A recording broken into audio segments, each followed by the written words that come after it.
I'm Mfuko, and I'm here to talk about the rock cycle. Have you ever looked at a rock and went, how did that get there? And what type of rock is that? Well, the rock cycle tells you everything you need to know about that. But the first question to ask is, what is a rock? Well, a rock is an aggregate of one or more minerals, or a body of undifferentiated mineral matter. So, to put it in simpler terms, a rock is just a group of minerals that have come together to form something, right?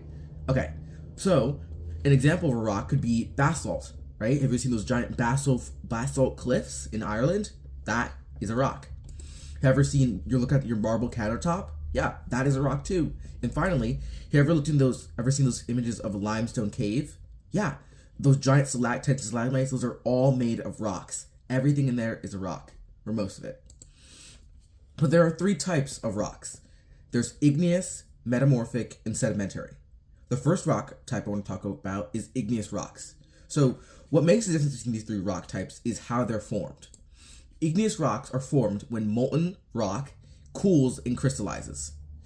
And there are two types of versions of igneous rocks. There's intrusive and extrusive. Intrusive igneous rocks are made when magma from the core rises up to the crust and cools inside the crust. So and because it cools inside the crust, it crystallizes a lot slower. So it forms something like granite. If you ever looked at an image of granite, you'll see those little speckles of different things inside of the granite. Yeah, that is formed because the crystals had a lot more time to form. Example of extrusive igneous rock would be something like I mentioned earlier, basalt, right? It's a lot more fine and a lot more smooth. That is because it erupts from a volcano. And because when the lava from the volcano erupts and cools quickly, it forms something like basalt, which is a lot smoother and a lot finer. The next one I want to go over is sedimentary rocks. So how are sedimentary rocks formed? Well, sedimentary rocks are formed when deposits of sediment, existing rocks, or even parts of living beings, like shells, are cemented together. This happens when erosion takes sediment and brings it to rivers, lakes, or basins of water, and then the water leaves the sediment and the sediment is cemented together. A good example of what one look like is a conglomerate, right? If you ever looked at a conglomerate, they're rocks that have little pebbles inside of it that are connected together by sediment. Another example would be, like I mentioned earlier, limestone. Limestone is a sedimentary rock. If you ever look at those limestone caves, you'll see the stalagmites and stalactites, and that is because the water erodes away the limestone and creates these giant pillars. Now, the final rock type I want to talk about is metamorphic rocks.